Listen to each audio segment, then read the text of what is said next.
To encapsulate the essence of this occasion, let us all be ears to no less than the recipient of St. Bede Award, to give the graduates an inspiring, congratulatory, and Thanksgiving message. Let us welcome from 12 STEM 5, St. Adaloga, Mr. Randleton A. Botones.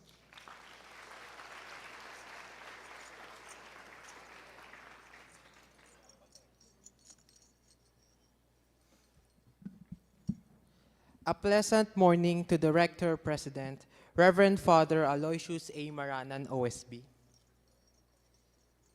Vice President for Administration, Reverend Father John Paul II, D. Plena, OSB. Chaplain, Reverend Father Patrick V. Aldea, OSB. IBED Principal, Mrs. Teresita Patat. Senior High School Vice Principal and Prefect of Academic Affairs, Mrs. Aurora L. Limcumpao. Alumni Association President, Attorney Dominador D. Buhain Jr. Commencement Speaker, Attorney Lian David M. Juanico. Administrators, faculty, staff, parents, and the class of 2024. I am very honored to be standing here in front of all of you who I refer to as warriors. So let us give ourselves a round of applause.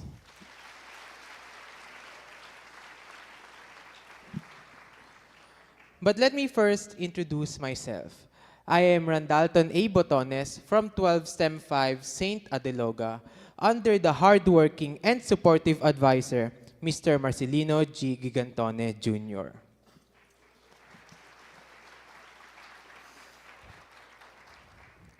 Some may say that I am an outstanding student. Others ask, paano ka nag-aaral? Paano mo nagagawa yun? May nagtanong pa nga, may tinitake ka bang vitamins para sa memory mo? Napatanong din tuloy ako sa sarili ko, paano nga ba? You know what? I am just an ordinary student like you who has a dream and is also anxious about what the future holds for me. However, I always remind myself what my mother said to me. Sabi niya, just always do your best. And everything that you do, always do your best no matter how small or big a task is, so that you will not regret anything. Yet, at some point, there are times when we feel our best is not enough. But I want to tell you that it is okay. It is the reality of life. Life is like a roller coaster.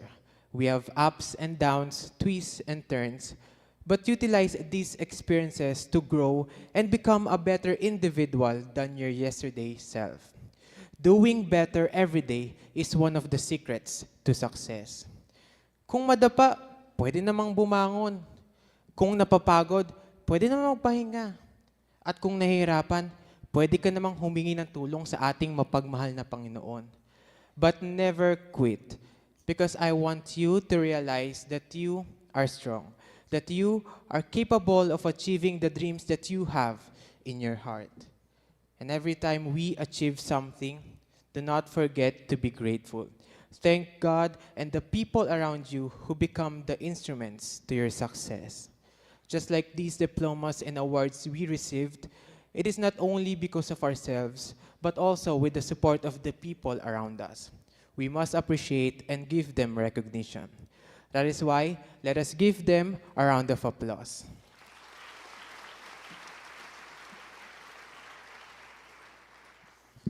I want to take this opportunity to express my gratitude towards the people who supported me throughout my senior high school journey. Thank you to my senior high school teachers, my grade 11 STEM 5 advisor, Mr. Kenneth M. Junicio, and my grade 12 STEM 5 advisor, Mr. Marcelino G. Gigantone Jr., who believe in my capabilities as a student. Thank you to my classmates from 11 STEM 5 and 12 STEM 5 who made my senior high school life memorable. Thank you to San Beda University for molding us holistically. And of course, to my family who is always there by my side when I need strength. To my papa na lagi akong hinahatid sa sakayan ng jeep bago siya pumasok kaya perfect attendance ako. To my mama na laging naghahanda ng aking baon simula first day ng grade 11 hanggang grade 12 at hindi papayag na hindi kami kakain sa umaga bago pumasok kaya may energy palagi ako. And to my sister na sumasalo ng aking schedule sa paghuhugas ng pinggan sa tuwing may deadline o exam ako. Hindi ko makukuha ang lahat ng ito kung hindi dahil sa kanila. Thank you very much.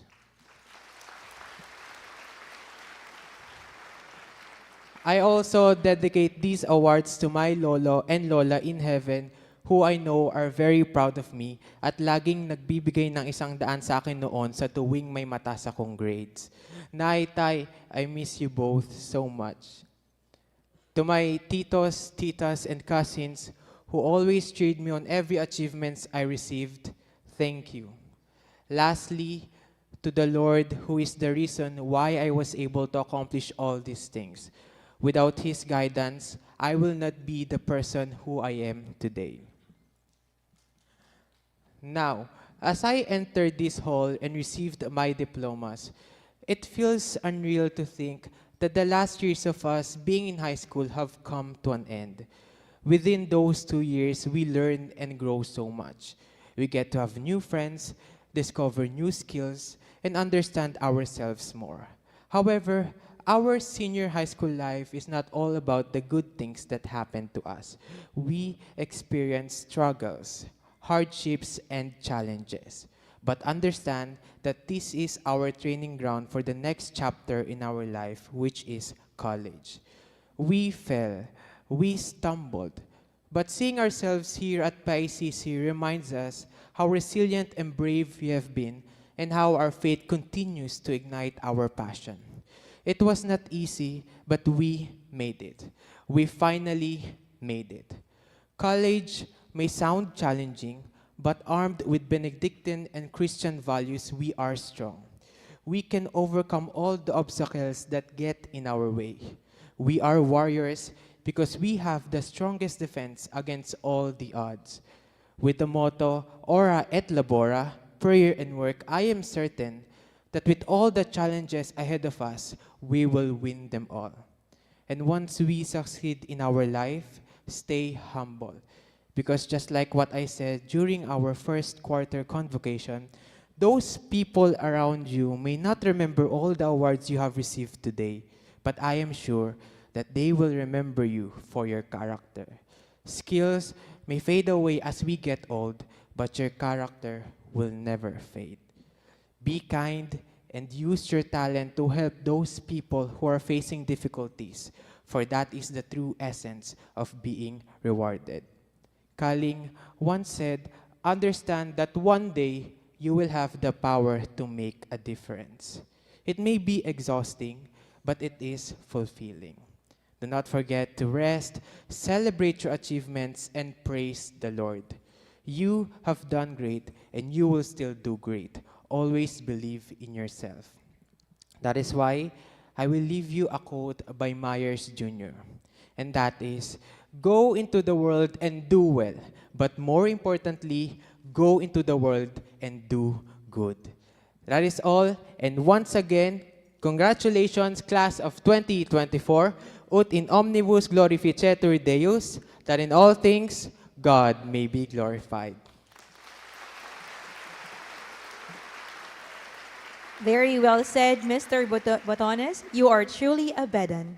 Your words will certainly resonate and be infused in our hearts.